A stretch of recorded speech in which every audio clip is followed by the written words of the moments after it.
Toujours un plaisir pour nous de vous apporter de l'information de l'actualité, mesdames et messieurs. Dans cette 31 d'aujourd'hui, nous recevons pour vous Martin Fayoulou. Il est le coordonnateur de la dynamique de l'opposition. Il est également le président national des décidés, membre du Rassemblement des forces politiques et sociales acquises au changement. Avec lui, nous allons nous entretenir sur quelques sujets d'actualité, notamment la question de l'audit du fichier électoral, mais aussi la question épineuse de l'enrôlement des Congolais de l'étranger. Merci à toutes et à tous de réitérer votre fidélité. Bonjour. Bonjour. Finalement, l'audit du fichier électoral pourra rendre la vérité de ce que vous avez il y a peu dénoncé. Votre regroupement politique, votre parti politique avait il y a quelque temps contesté les chiffres produits lors des enrôlements des électeurs et surtout après le toilettage du fichier électoral par la CENI. Aujourd'hui que les travaux du fichier, du fait de l'audit du fichier vont être lancés, les petits bémols d'abord, c'est que cette loi de répartition des sièges a déjà été adoptée par les deux chambres, promulguée même par le chef de l'État. Et aujourd'hui, les travaux du toilettage, ou soit de l'audit du fichier électoral viennent après. Y a-t-il des craintes si, seulement si, le travail produit n'est pas en conformité ou crée un fossé entre ce que la CENI a produit comme chiffre et ce qui sera retenu comme chiffre après l'audit? Mais écoutez, vous avez raison. Si l'audit démontre que ces chiffres-là sont faux, comme nous le disons, il faut arrêter cette aventure. Il faut, comment dire, sanctionner ceux qui ont construit ces fichiers faux ou ces faux fichiers. C'est très clair. Si, et là, nous suivons l'audit. Nous avons effectivement nos experts qui sont là, ils vont faire l'audit avec les auditeurs de l'OIF. Il n'est pas question que nos experts aillent là-bas comme des personnes observateurs oisifs. Martin Fayoulou, les observateurs de l'opposition, de la majorité, tout comme de la société civile, n'ont qu'un rôle d'observateur. Non, je vous dis, et je confirme et je l'ai dit à vos téléspectateurs, nos experts n'ont pas un rôle d'observateur. Et sinon, nous ne participons pas à l'audit. Nos observateurs vont faire l'audit au même titre que les auditeurs de l'OIF. Ils vont procéder à des requêtes, ils vont questionner la machine, ils vont questionner les gens de la CENI, comme les auditeurs le font généralement. Donc, il n'est pas question d'aller là-bas, d'accompagner l'OIF ou d'accompagner qui que ce soit. Ils sont là-bas en train d'auditer. Nous suivons cette affaire chaque minute, chaque jour, et nous allons tenir le peuple informé. Vous avez dit que c'est anachronique, d'abord, de promulguer la loi sur la répartition des sièges et d'appeler l'audit du fichier électoral après l'audit externe. C'est anachronique parce que ces messieurs-là de la CENI et dames de la CENI, ils ont prévu dans leur calendrier que le 6 avril, ils devaient donner les fichiers électoraux nettoyés et pour l'audit, ils fixent l'audit un mois après, le 6 mai. Et dans l'entretemps, ils programment la loi sur la répartition des sièges. C'est anachronique, mais voilà. On pense qu'au Congo, nous devons tout avaler, tout accepter. Qu'à cela ne tienne, que la loi ait été promulguée ou je ne sais quoi, pour nous, nous voulons un fichier fiable. Si l'audit atteste ou confirme ce que nous savons déjà, que cet audit et ce fichier est faux, il faut retirer les fichiers. Il faut simplement retirer les fichiers, donc on ne peut pas continuer avec ces fichiers-là. Important à tenir compte lors de l'audit du fichier électoral. Donnez-nous un peu plus des explications, surtout à nos téléspectateurs, sur l'importance de ces tableaux que vous avez produits. Non, ces tableaux-là reprend les fichiers électoraux de 2006, de 2011, et prend la projection faite par la CENI, donc les électeurs attendus en 2017, et ce que la CENI nous a produit comme résultat d'enrôlement, 46 millions d'électeurs. Et après, nous avons les chiffres par province de ce que la CENI nous a donné le 6 avril, après avoir nettoyé les fichiers. Donc on a nettoyé 6 millions. Et après, un autre chiffre, c'est que les chiffres que la CENI a envoyé au Parlement, qui est totalement différent du chiffre du 6 avril, ce qui n'est pas normal. Donc nous avons donné ça, et puis nous avons donné aussi la tendance de la population, l'évolution de la population.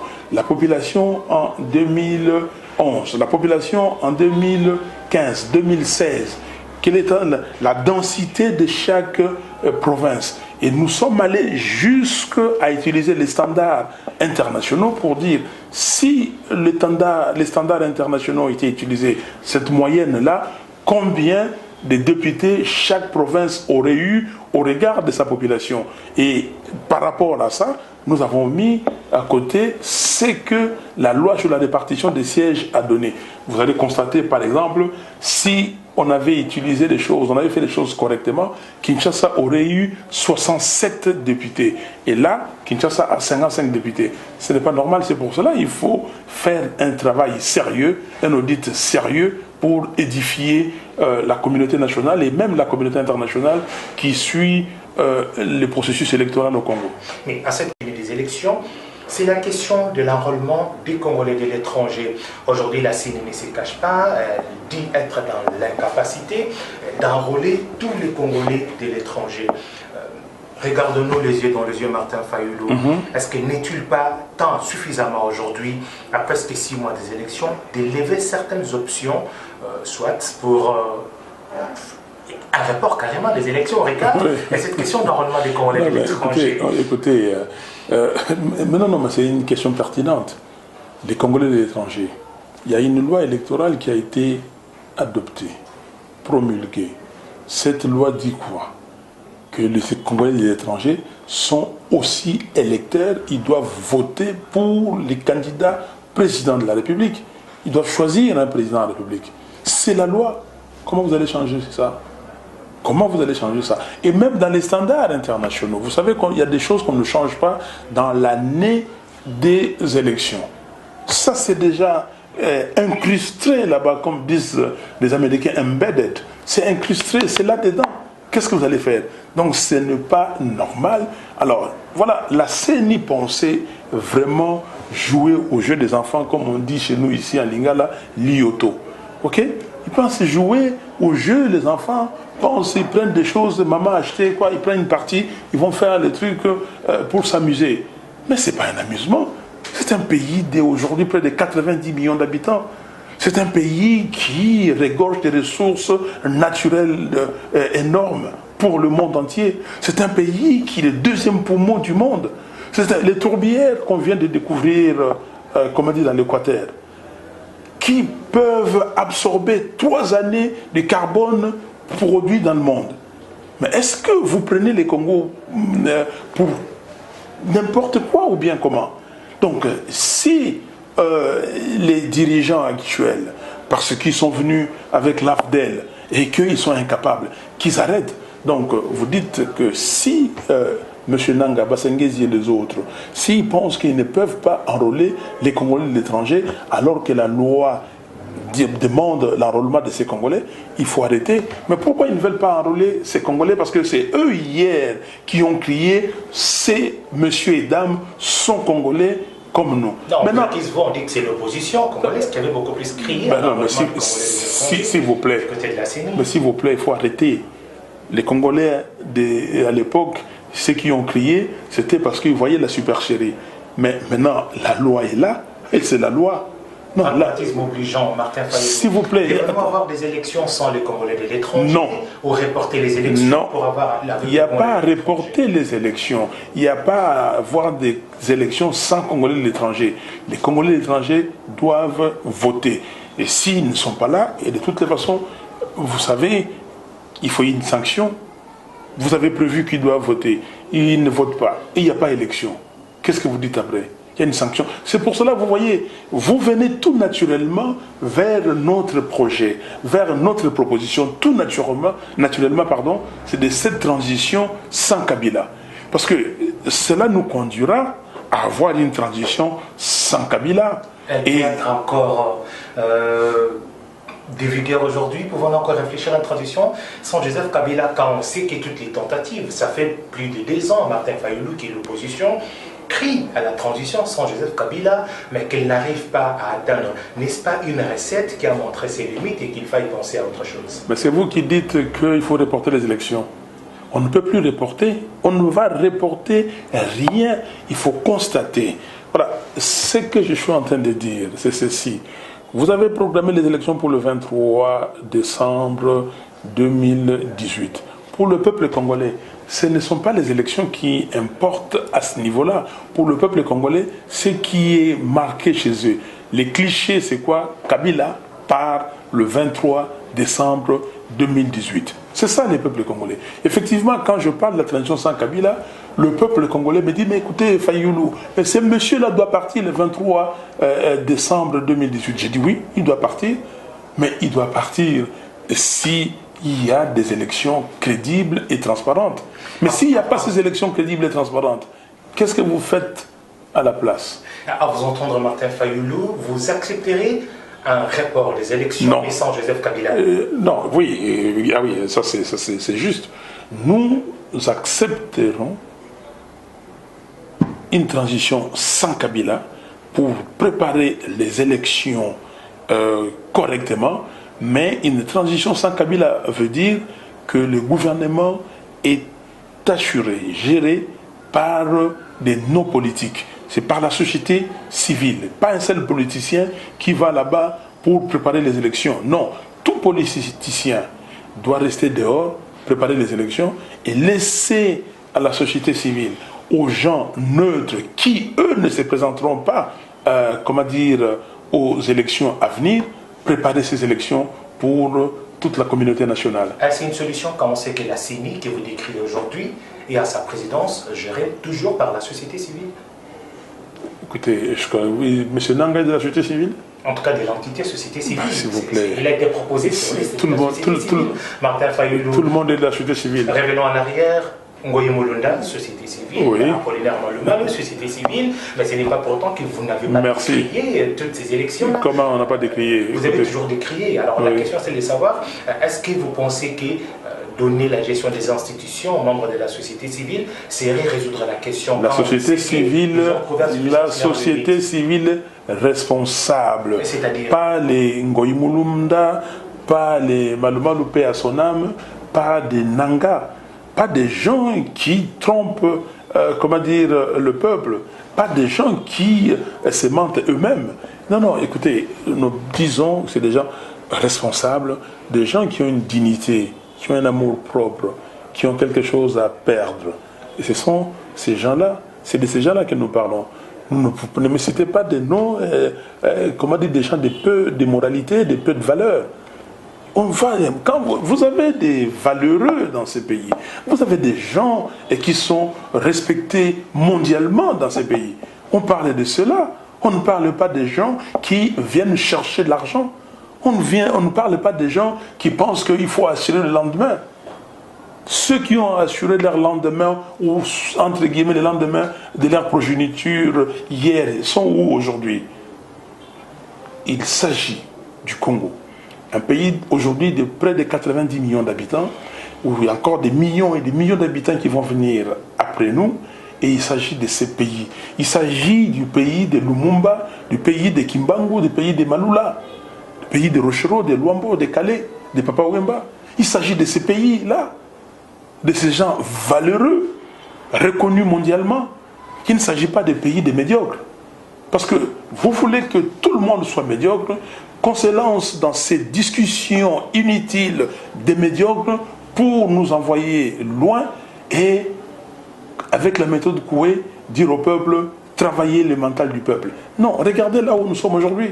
Nulle part. Nous sommes les derniers de la classe. La paupérisation à outrance, la misère à outrance, des guerres ou des comment dire, des troubles instrumentalisés par le pouvoir. Et les pays n'existent pas. Les Koulouna partout. C'est ça quand vous dites, Sissa Bidimbo, que les gens qui laissent un héritage. L'héritage que Kabila laisserait au Congo, c'est les Koulouna. Est-ce que vous avez connu les phénomènes Koulouna dans ces pays avant? L'héritage que Kabila laisserait, c'est ce qui se passe au nord, au sud Kivu, en Ituri, et ce qui s'est passé dans les Kasaï, ce qui s'est passé avec les Mwanasemi dans le Congo central. C'est ça l'héritage. L'héritage, c'est que les gens sont en train d'acheter les os des poulets pour aller... C'est ça l'héritage de Kabila. L'héritage, c'est que plus de 50 ans, maintenant bientôt 58 ans après l'indépendance, le Congo, il n'y a pas d'électricité. Est-ce que c'est possible? Est-ce que c'est possible? Est-ce qu'on peut comprendre ça? L'héritage, c'est qu'on n'est nulle part. On n'est pas considéré parce qu'il y a un individu qui est venu, il a dit que je vais coloniser le Congo, je vais donner une partie du Congo à d'autres pays. Non, ça on ne peut pas accepter. Donc, ce que nous disons, les élections doivent avoir lieu, mais ce sont les élections crédibles, transparentes et apaisées. Ça, c'est de 1. De 2, avec un fichier électoral fiable. L'audit doit se passer correctement. Nous surveillons. S'il y a un problème, nous n'accepterons pas. Et nous attendons, nous disons qu'il travaille. J'ai publié ces documents ce matin pour permettre à toute personne qui suit ces travaux, qui suit les processus électoraux au Congo, qui puisse avoir une idée. Tout est aligné avec les standards. Il peut faire des recherches ailleurs pour voir ce qui se passe au Congo. Les Congolais de l'étranger doivent voter. C'est leur droit. Vous savez pourquoi? Il y a plus de 5-7 millions de Congolais de l'étranger qui sont totalement congolais avec leur passeport, leur titre de résidence, carte de résidence des pays où ils résident. Et ces Congolais doivent voter le président. Vous voyez, 7 millions de Congolais, ça fait quoi? Ça fait Kinshasa, dans ces faux fichiers, le Congo central réunis. Ça fait 7 millions de Congolais. Donc c'est très important pour nous autres candidats présidents de la République qui avions considéré qu'il fallait approcher ces Congolais, il fallait parler à ces Congolais, il fallait leur dire que votre pays, c'est votre pays, même si vous êtes à l'étranger, demain vous allez rentrer, vous avez, des membres de famille là-bas, et même votre retraite, vous pouvez les assurer dans votre pays. Donc, qu'est-ce que nous allons faire? Tout ça, c'est, du travail perdu. On ne peut pas accepter. Donc, là, vous troublez les règles du jeu. Peut-être dernière question ou dernière matière à pouvoir discuter avec vous, Martin Fayulu. Vous l'avez appris, vous avez été vivement de l'opposition. Je vais peut-être poser la question différemment de tous les autres qui vous l'ont posée.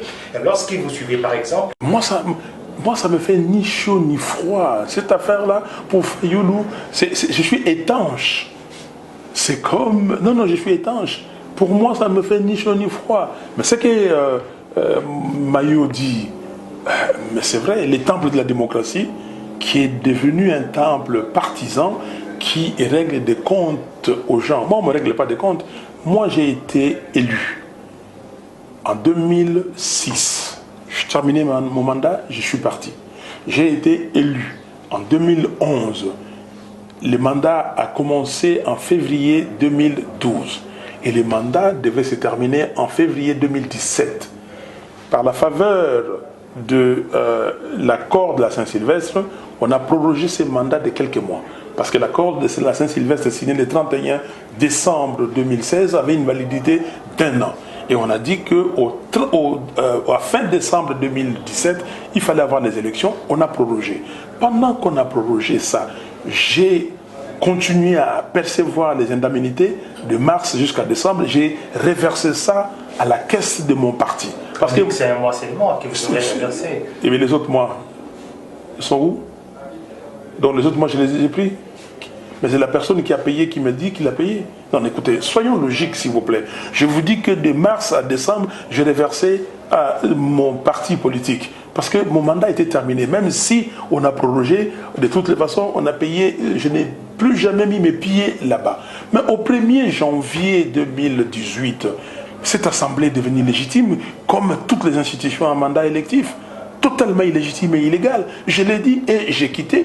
Quand ils m'ont versé les indemnités de janvier 2018, je les ai rendues, j'ai dit verser au trésor public. Verser au trésor public. Mais ils ne m'ont plus jamais payé parce qu'ils savent que s'ils payent, je vais rembourser. S'ils payent, je vais rembourser. Je comptabilise tous ces montants-là et je vais suivre ça plus tard pour savoir qu'est-ce qu'ils ont fait de tout cet argent-là. C'est très clair. Ne badinez pas avec certaines personnes. On peut déjà anticiper à voir Martin Fayulu dans le jour qui vient. S'il ne voit pas clair, entreprendre des poursuites judiciaires contre les acteurs. S'il vous plaît, je vous dis ce que je fais. Donc, ce que les gens ont fait là, je ne comprends pas à quoi ça rime. Mais Baudouin Maillot, comme je le disais, a totalement raison. Il a démontré que c'est un acharnement. Mais faites les choses correctement. Maintenant, il pouvait invalider les gens qui n'avaient pas encore dit que eux ne siégeaient pas à cette assemblée illégitime. Parce que vous invalidez les mandats de Fayulu, mais de quel mandat s'agit-il? Le mandat de 5 ans que j'ai déjà accompli, pour lesquels j'ai été payé les indemnités de sortie. Tout le monde a été payé les indemnités de sortie. Vous payez aux gens les indemnités de sortie, ça veut dire quoi?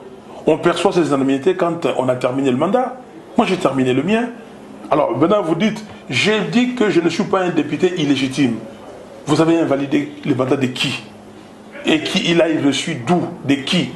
Parce que le peuple ne m'a pas donné un mandat au-delà de ces 5 ans qu'il m'a donné. Le peuple ne m'a pas donné le mandat.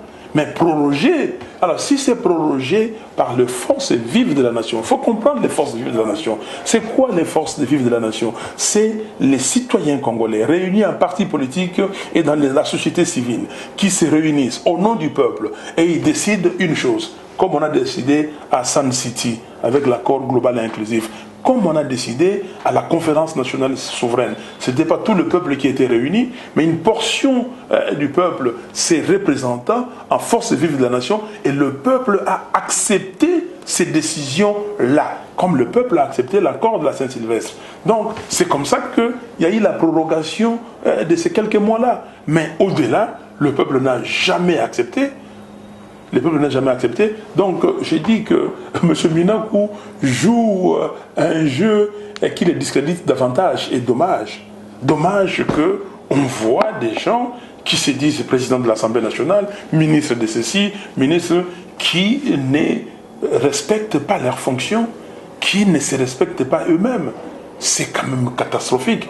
Alors on voit, il n'y a pas de culture ici, il n'y a pas de culture d'entreprise, il n'y a pas de culture d'institution, il n'y a pas de culture de personnalité. On ne veut pas être des gens considérés.